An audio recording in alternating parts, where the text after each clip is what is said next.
Hey guys, Drifter here. Welcome to Advanced Warfare In Depth. In today's episode, we're going to be talking about why the MK14 needs a buff. Of all the guns in the game, this one needs a buff more than maybe all of them except the EPM3, the weird heavy energy weapon. But this gun is just really bad. Like, I wanted to do a full weapon review and a breakdown and a stats and a detail, but I don't think it's going to be worth it when nobody's going to use this gun because it's so completely underpowered. The gameplay that you're seeing is me using this weapon on momentum.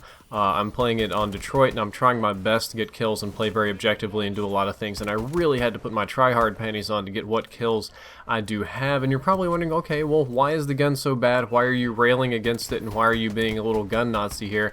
I'm just going to go ahead and skip straight to the testing and compare it to the Atlas 45 pistol. The Atlas 45 pistol is neither popular nor is it considered to be a good pistol, but it'll kill in 4 shots at this range.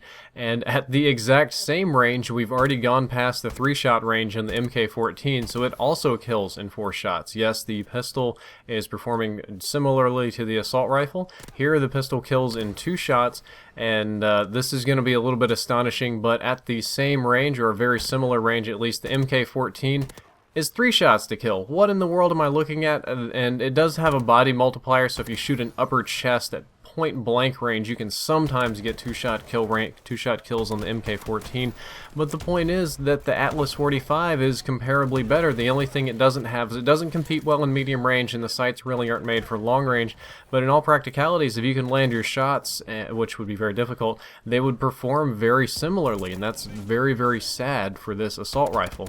We'll do a short, brief in-depth, and I'll talk a little bit more about it, but it's 3 to 4 shots to kill. I didn't bother to calculate the exact damage because, again, nobody's going to use a marksman rifle that takes 4 shots to kill in a game where you're bouncing around like crazy, and the other games kill with moderate speed. It will deal some extra damage on the head, neck, and upper chest. As far as I'm aware, it's the only assault rifle that has an upper chest body multiplier, and it's kind of unique in that area. It'll cause you to get less shots to kill at some ranges, and you can 2-shot people either to the head or to the upper chest in like point blank range, but that's about it.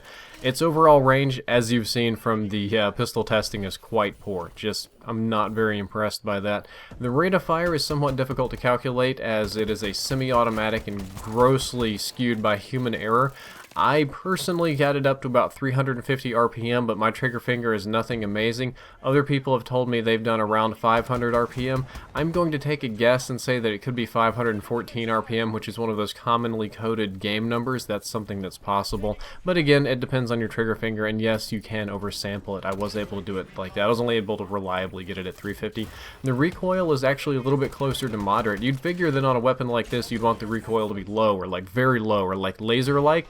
It's actually a little bit closer to moderate, and you definitely can miss at longer ranges, which is very, very frustrating. Hip fire is again going to be miserable because it's semi-automatic. It's got big wide hip fire, and you're going to need like 3 shots to kill, and pretty much every single thing in the game is going to outperform at hip fire.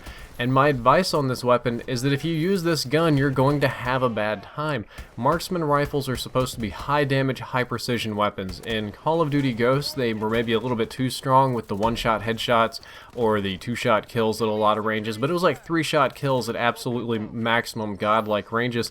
This one's 4 shots to kill. It's 3 shots to kill at a ton of ranges, whereas like the BAL shoots at like 700 something RPM and has 3 shots to kill at the same range that the marksman rifle that you have to work semi-automatically is 3 shots to kill and shoots considerably slower, and it's just outgunned by almost everything in the class. The only weapon that I can think of in the entire game that's worse than the Mark 14 is the EPM3, which we're going to review in its own kind of episode, and it's also a marksman rifle.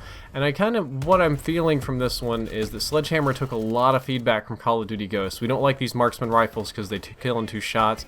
We don't like these SMGs because you get 2 headshots and you melt people. And the whole game, I feel like the time to kills were kind of scaled back to avoid these really melty, super fast kills. And the MK14 or Mark 14 took the brunt of this nerfing. And right now it's really just barely on the line of usable and is in no way practical or competitive. That's all for this in-depth episode. I hope you enjoyed it and you learned something useful. In the previous episode, I talked about the fastest way to navigate the map. You can click on that one to open it in a new window. The next episode, I gotta keep secret for now. Sorry guys, gotta have a secret one every now and then. And as always, if you enjoyed, don't forget to like, favorite, and subscribe. Drifter out.